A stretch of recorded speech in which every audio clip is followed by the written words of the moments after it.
Students, welcome in AVM classes. पिछले video में हमने limitations of the electromagnetic wave theory किया था, जिसमें आपने ब्लैक बॉडी रेडिएशन और प्लैंक्स फोटो इलेक्ट्रिक इफेक्ट के बारे में पढ़ा था। तो फोटो इलेक्ट्रिक इफेक्ट से ही हम कंटिन्यू करते हैं Planck's quantum theory. Photo electric effect में हमने दो तीन बातें बहुत इंपॉर्टेंट की थी। थोड़ा सा अगर आपको याद हो कि किसी मेटल सरफेस से जब इंसिडेंट रेडिएशन आती है, किसी भी एचन्यू की होती है, तो वहां से जो इलेक्ट्रॉन का इजेक्शन होता है, उसके लिए इलेक्ट्रॉन इजेक्ट होने के लिए जो थ्रेशोल्ड वैल्यू है, थ्रेशोल्ड एनर्जी है, वो हमेशा क्या होती है? कम, मिनिमम।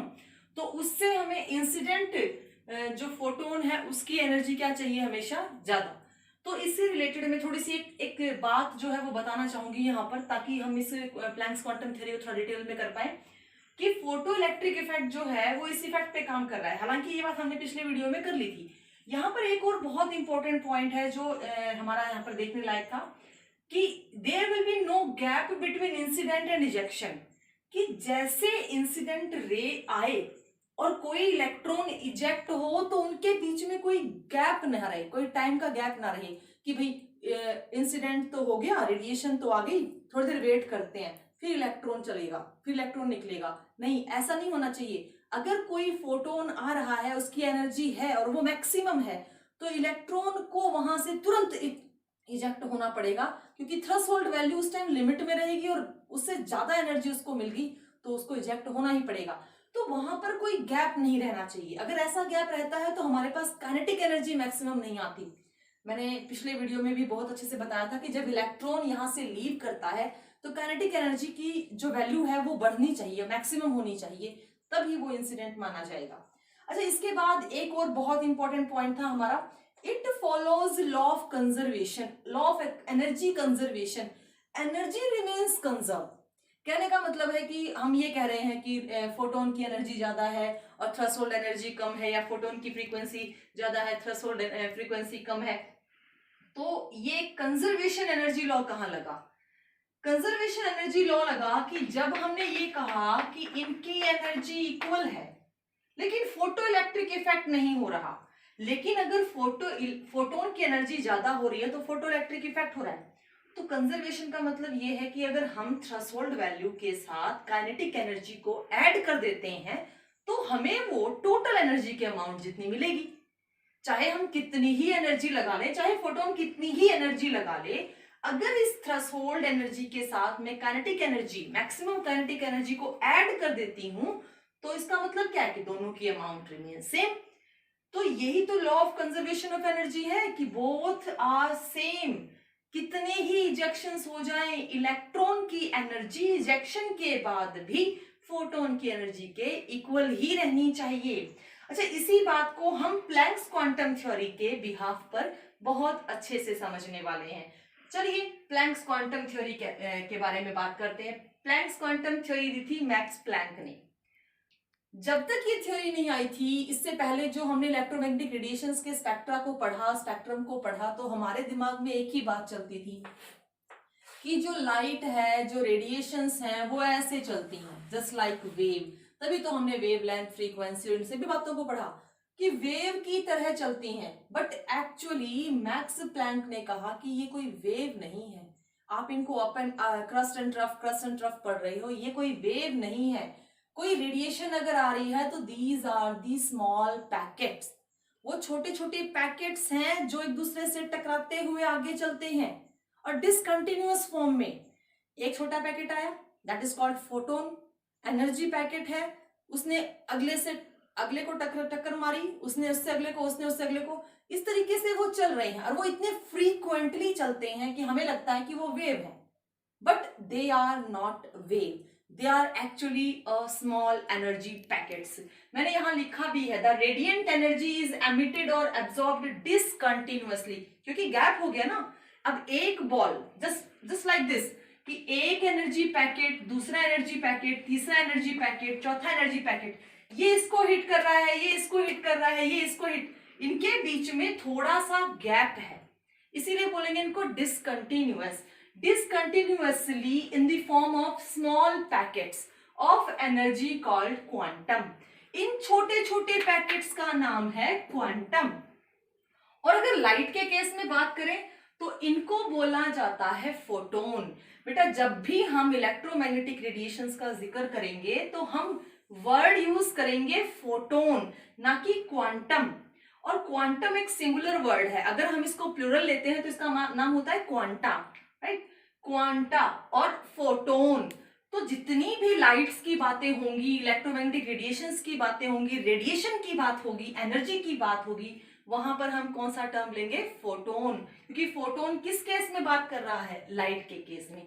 चलिए इसी को आगे लेकर चलते हैं कि ये अब थ्योरी कह क्या रही है एक्चुअल में। ये थ्योरी कह रही है कि अगर कोई इंसिडेंट रे आपको दिखाई दे रही है, आपको लग रहा है कि वो आ रही स्मॉल एनर्जी पैकेट्स की फॉर्म में, तो वो एनर्जी जो है वो उस स्मॉल पैकेट की फ्रीक्वेंसी के डायरेक्टली प्रोपोर्शनल होगी। मैंने यहां पे लिखा भी है, देखिए, एनर्जी ऑफ इंसिडेंट फोटोन। ये एनर्जी है किसकी? एनर्जी ऑफ इंसिडेंट फोटोन, यानी जो छोटा एनर्जी पैकेट है जिसको हम फेंक रहे हैं, जिससे हम बम्बार्ड करवा रहे हैं, जिसको हम इंसिडेंट करवा रहे हैं, energy of incident photon directly proportional to frequency. किसकी फ्रीक्वेंसी? देखिए, फ्रीक्वेंसी ऑफ इंसिडेंट लाइट, जो लाइट आ रही है उसकी फ्रीक्वेंसी। जितनी ज्यादा फ्रीक्वेंसी से आएंगे उतनी ज्यादा ही तो हमें अमाउंट वहां पे ट्रैवल होती हुई दिखाई देगी। अच्छा, ये प्रोपोर्शनलिटी कांस्टेंट है। अब प्लैंक ने इस प्रोपोर्शनलिटी कांस्टेंट को हटाने के लिए एक सिंबल दिया H और नाम रखा प्लैंक्स कांस्टेंट, जिसकी वैल्यू है, कैलकुलेटेड अमाउंट की वैल्यू है, और ये कांस्टेंट है तो फिक्स रहती है 6.626 इंटू 10 की पावर -34 जूल सेकेंड। अगर वैल्यू जूल में लिखी जाए तो हमें ये यूज करनी है, और अगर वैल्यू को जूल से हम अर्ज में कन्वर्ट करते हैं तो हमें ये वैल्यू लिखनी है। यूनिट कन्वर्जन्स हैं, यूनिट कन्वर्जन्स में आप आसानी से देख सकते हैं कि जूल को जब हम अर्ज में कन्वर्ट करते हैं तो 1 जूल में 10 की पावर 7 अर्ज होते हैं, राइट। तो जूल में, जूल सेकंड में हमें ये वैल्यू रखनी होगी, अर्ज सेकंड में हमें ये वैल्यू रखनी होगी। अब कह रहा है कि अगर एनर्जी फ्रीक्वेंसी के डायरेक्टली प्रोपोर्शनल है तो H वहां पर क्या हो गया? Planck's constant. हमने प्रोपोर्शनलिटी कांस्टेंट हटा दिया। हम नीचे आते हैं, हमें ये भी पता है कि फ्रीक्वेंसी क्या होती है? फ्रीक्वेंसी होती है c/λ।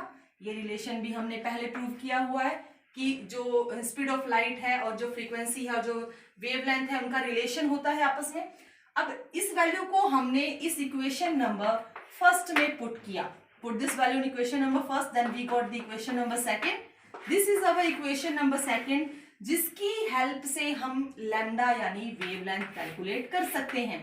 इसकी हेल्प से हम फ्रीक्वेंसी जान सकते हैं। यहां पर कोई इंटीजर नहीं है, कोई होल नंबर इंटीजर नहीं है, तो हम इस वैल्यू को कितने मोल के लिए मानकर चलते हैं? 1 मोल के लिए। लेकिन अगर मैं n इंटीजर लगा दूं, n integer is any whole number, तो मुझे ये n मोल के लिए मिलेगी। सपोज मेरे पास 2 क्वांटा है, 2 फोटोन है, तो मैं लिखूंगी 2। तो 2 क्या है? 2 मोल, मोल रिप्रेजेंट कर रहा है, तो 2 मोल के लिए मुझे ये वैल्यू मिलेगी। This is for the n mole of the photon. Energy calculate करनी है, प्लैंक्स कांस्टेंट है, c स्पीड ऑफ लाइट है, lambda. H Planck's constant, c speed of light, lambda for 1 मोल, 1 मोल के लिए। जब मुझे कोई कोफिशिएंट ना मिले, कोई इंटीजर ना मिले, तो मैं वहां पर ऑटोमेटिकली 1 मोल के लिए कंसिडर कर लूंगी, राइट। अगर यही बात हम किसी 1 मोल फोटोन की करें, 1 मोल फोटोन मतलब एवोगाड्रो नंबर, एवोगाड्रो नंबर की बात करें तो हम एवोगाड्रो नंबर से हमारी एनर्जी h न्यू को क्या कर देंगे? Multiply. This Na stands for Avogadro number. अगर हमें किसी के नंबर अमाउंट के 1 मोल के बारे में जानना है, 1 मोल में एनर्जी जाननी है, तो हम कितने से मल्टीप्लाई कर देंगे? एवोगाड्रो नंबर से। सिमिलरली फ्रीक्वेंसी को अगर हम वेवलेंथ के टर्म में चाहते हैं तो हम ये फॉर्मूला इस्तेमाल करेंगे, right. This one is the second equation, this one is the third equation, that one is the fourth and that one is the fifth equation. These equations are very continuously. अब इसी से एक बहुत important note यहां पर बनता है। आपको नोट वर्ड जहां पर लिखा मिले, मतलब बहुत इंपॉर्टेंट बात वहां पर होने वाली है। कह रहे हैं कि एनर्जी ऑफ इंसिडेंट, यही बात हमने यहाँ की थी। एनर्जी ऑफ इंसिडेंट किसके बराबर है? Threshold energy plus kinetic energy of photo electron. और शायद यही बात हमने फोटो इलेक्ट्रिक इफेक्ट के law of conservation of energy में की थी कि एनर्जी जो है इंसिडेंट रेडिएशंस की थ्रेशोल्ड एनर्जी और काइनेटिक एनर्जी के मैक्सिमम काइनेटिक एनर्जी के सम के बराबर होनी चाहिए।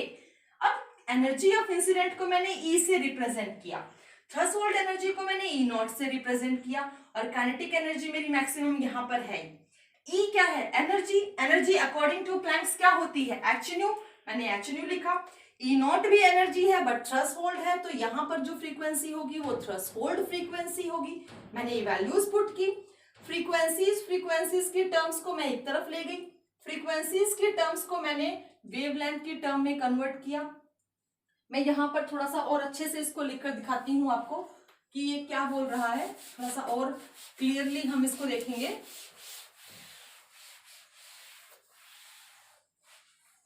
नोट के बारे में ही बात करनी है आपको कि क्या कह रहा है ये। देखिएगा इधर, energy, incident energy, threshold energy plus में काइनेटिक एनर्जी मैक्सिमम, राइट। ये एनर्जी की टर्म में है। इंसिडेंट एनर्जी ये इंपॉर्टेंट पॉइंट है, इसमें बहुत सारे न्यूमेरिकल बेस्ड है, न्यूमेरिकल्स होते हैं इस पे बहुत सारे, बहुत इंपॉर्टेंटली हमें ये न्यूमेरिकल सॉल्व करने होते हैं। तो एनर्जी अकॉर्डिंग टू प्लैंक क्या है? H new. हमने इसको क्या लिखा? H new. और ई नॉट क्या है? ई नॉट भी तो एनर्जी है, एनर्जी लेकिन कौन सी? थ्रेशोल्ड। तो इसके लिए जो फ्रीक्वेंसी होगी वो कौन सी होगी? Threshold frequency. Now kinetic energy, kinetic energy is again maximum because it undergo the photo electric effect. आप इसको कौन सी एनर्जी बोल रहे हो? Of photo electron. और फोटो इलेक्ट्रॉन कब होंगे? जब फोटो इलेक्ट्रिक इफेक्ट होगा। एच न्यू, ये दोनों टर्म सेम है। मैं इनको थोड़ा सा एक साइड लेके जाती हूँ तो मुझे मिला H new minus H new not, ठीक है। इनमें से कॉमन क्या है? इनमें से कॉमन है प्लैंक्स कांस्टेंट। काइनेटिक एनर्जी की वैल्यू को कॉमन करने से पहले मैं फ्रीक्वेंसी की टर्म को, ये तो फ्रीक्वेंसी की टर्म में हमारे पास रिलेशन आ गया, फ्रीक्वेंसी की टर्म को अगर मैं वेवलेंथ की टर्म में कन्वर्ट करती हूं तो like this, H C by lambda, H C by lambda naught. बेटा frequency, that this frequency is threshold frequency and this wavelength is threshold wavelength. Now in terms of the wavelength, which one is common? Planck's constant is common. Now c by lambda minus c by lambda naught is equal to kinetic energy. This is the relation which is derived and which is very useful to calculate the numerical problems. Got it? आगे चलते हैं। कह रहे हैं कि अगर आपके पास unit joule में हो, इलेक्ट्रॉन वोल्ट में हो या फिर कूलाम लॉ में हो तो आप कैसे कन्वर्ट कीजिएगा।